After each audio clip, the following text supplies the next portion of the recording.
everyone, today we will talk about Python variables, values and types. And with this video, we are going to start our journey of actually doing programming in Python. So values and types.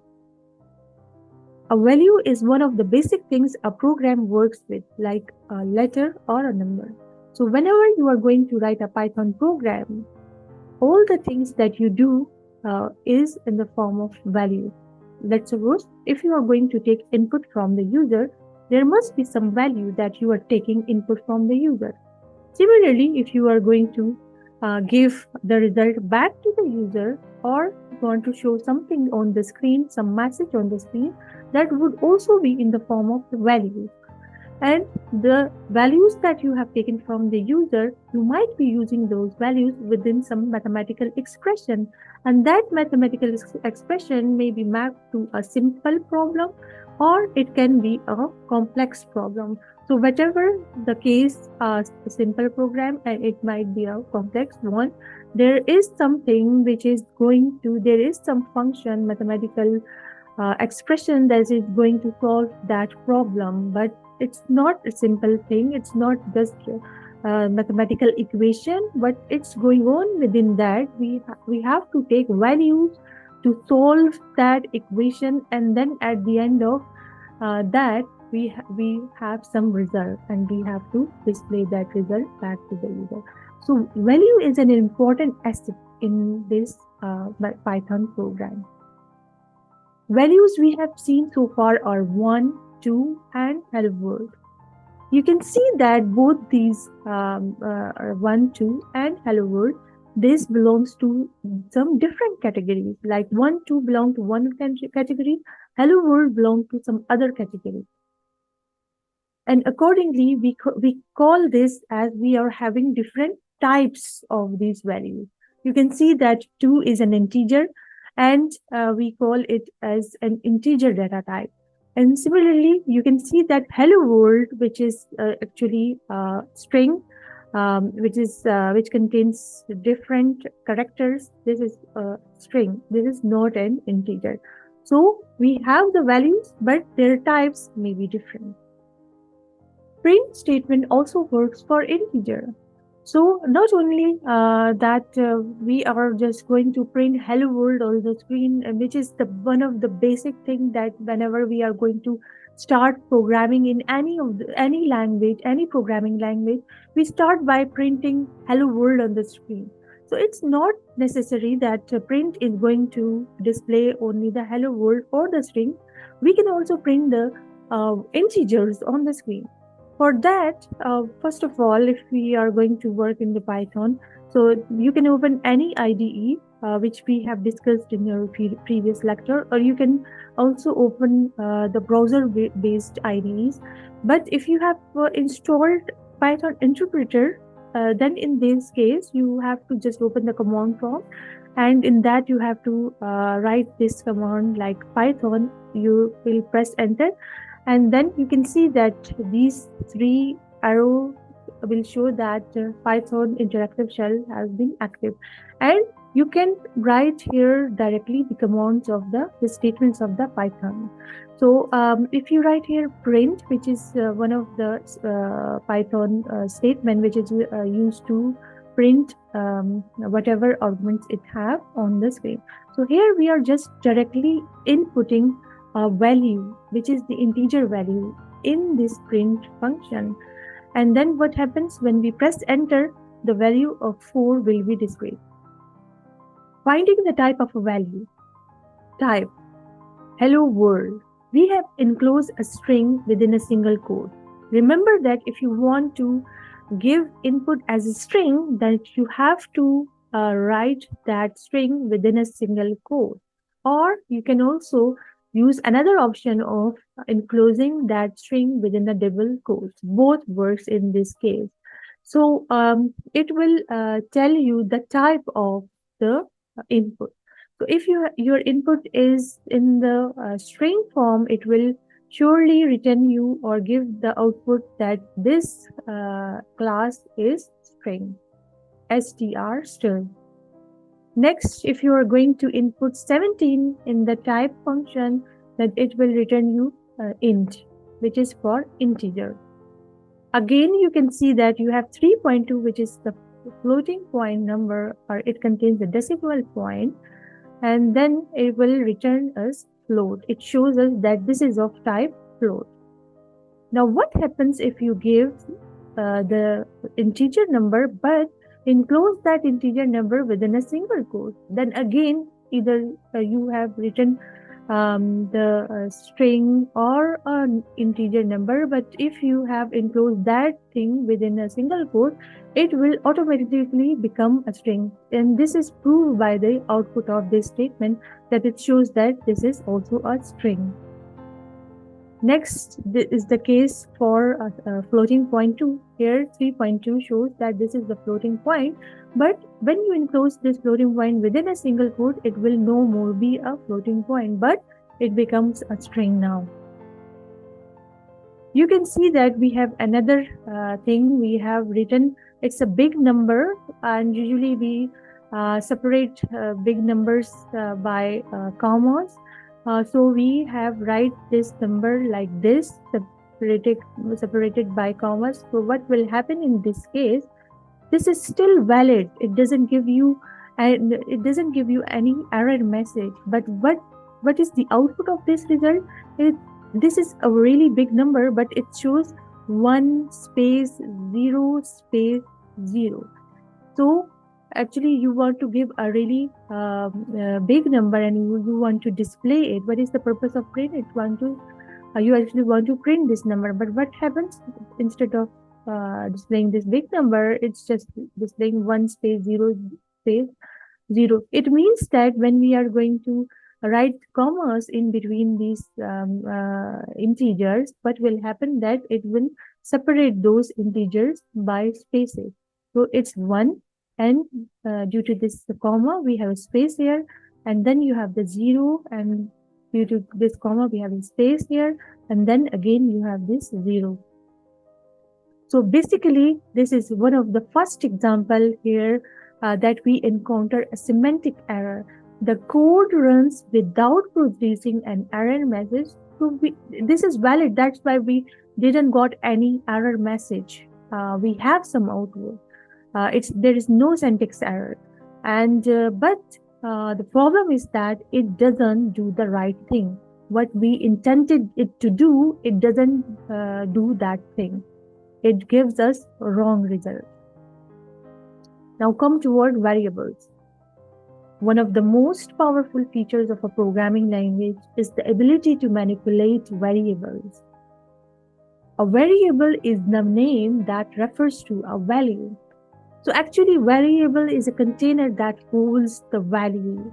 So whenever you are going to manipulate, sometimes you just directly manipulate the values, like 7 plus 1 equals, right? You write the integers within a mathematical expression directly, like 7 plus 1 plus 9 minus 10, anything like that. Instead of writing the mathematical expression, you just write this equation directly, having some integer value. So these values are manipulated, and we can get the result. But we have another method as well, just like we have the mathematical expression in which we have some variables like x, y, z. But before using this expression, we have to give values to the x, y, z, so that when we use the equation, actually the values of those variables would be consumed within that mathematical expression, and we will get the result at the end. So basically, variable is nothing but it just refers to a value. And an assignment statement creates new variables and gives them value. And how we can give value to the variable? By using these assignment operators, or that statement becomes an assignment of a statement.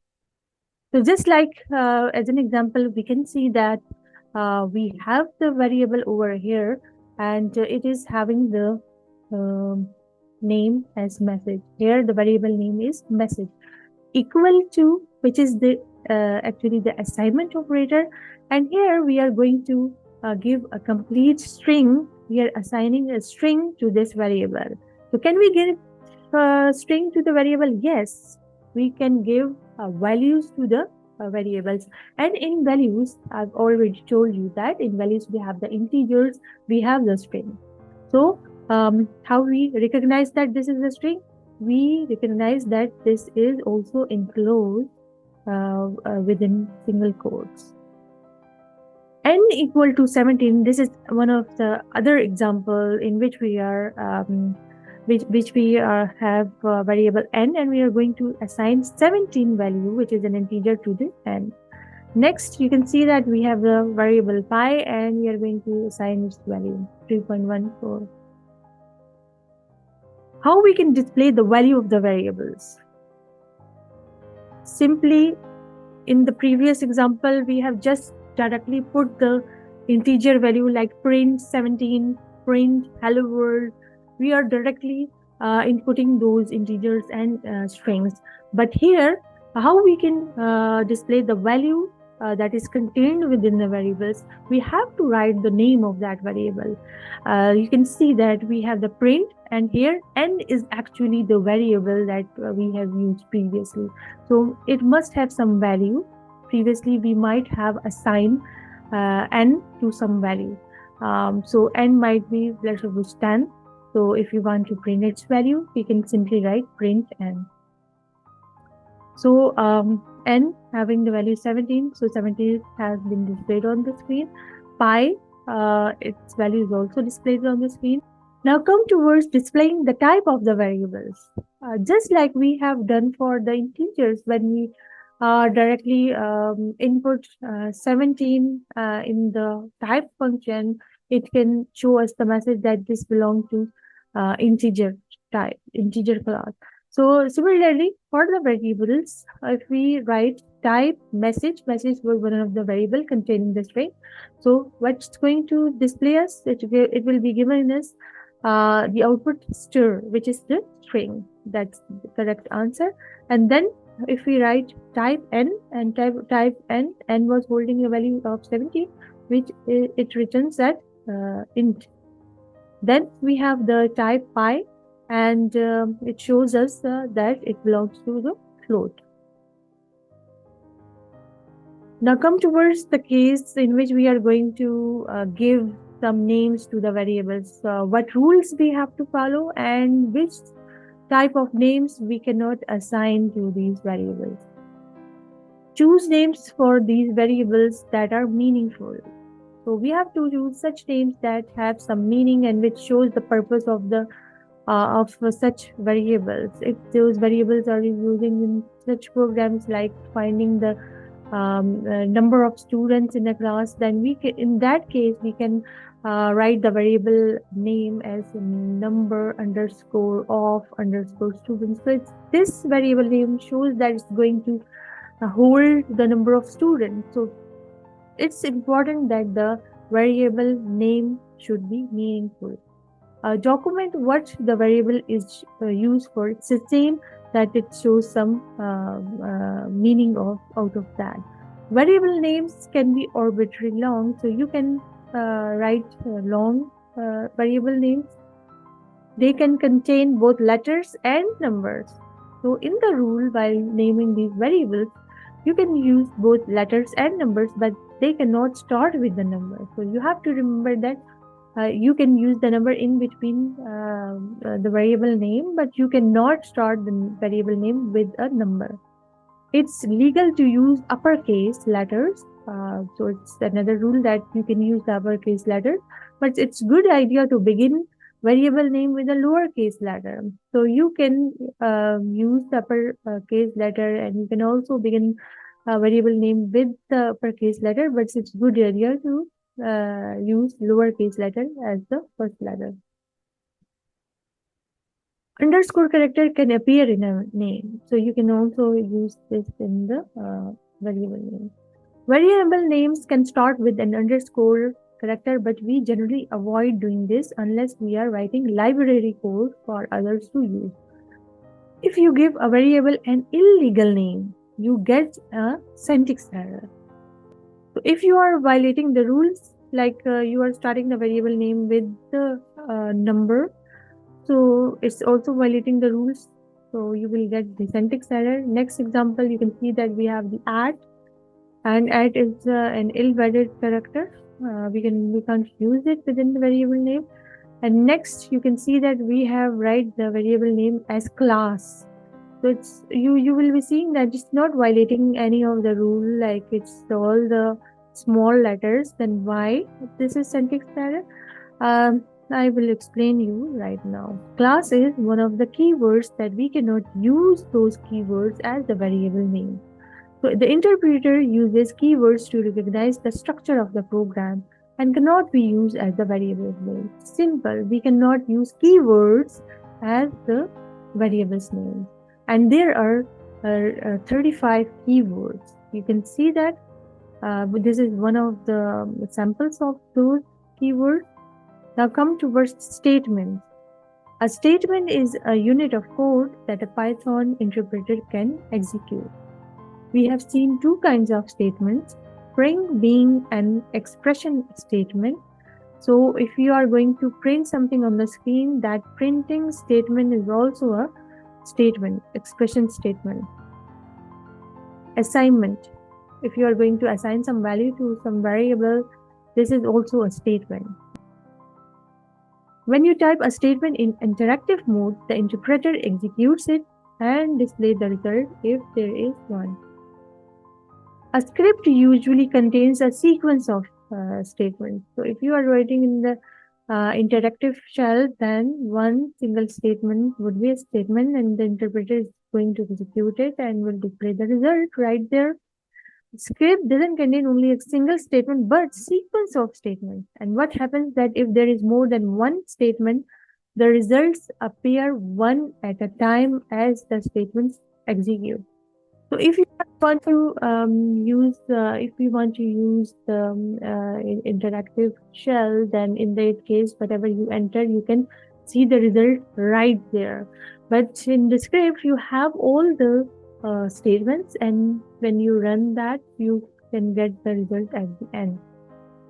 For example, here is the script. We have the print 1, which shows that it's going to display 1 on the screen. So simply, you can see that this is the output and 1 is being displayed on the screen. Secondly, x equal to 2, it means that some value is going to be assigned to the variable x, and then that assigned value, the variable name has been used within that print function to display the value that it holds. So at the end of this statement, you have the 2, but this output would be displayed at once when you use the script. The assignment statement produces no output. So it's not necessary that assignment statement is going to print something on the screen. It's not necessary. It's just going to assign a value to the variable. You can see that when you write this x equal to 2, this is an assignment statement, but up till now, 2 is not being displayed on the screen. 1 you can see is the result of this statement in which we are going to print 1, and after that we have another statement which is x equal to 2, and 2 is being displayed on the 2 doesn't display it on the screen at this point, but when we write print x at this point, 2 is displayed on the screen. So assignment of statement doesn't produce any output, but it just assigns some value to the variable. Now I'm going to give you a demo. For that, I have opened this Anaconda navigator, and within that I'm going to launch Spider. Then we have to open a new file. And you can see that we can write any program over here.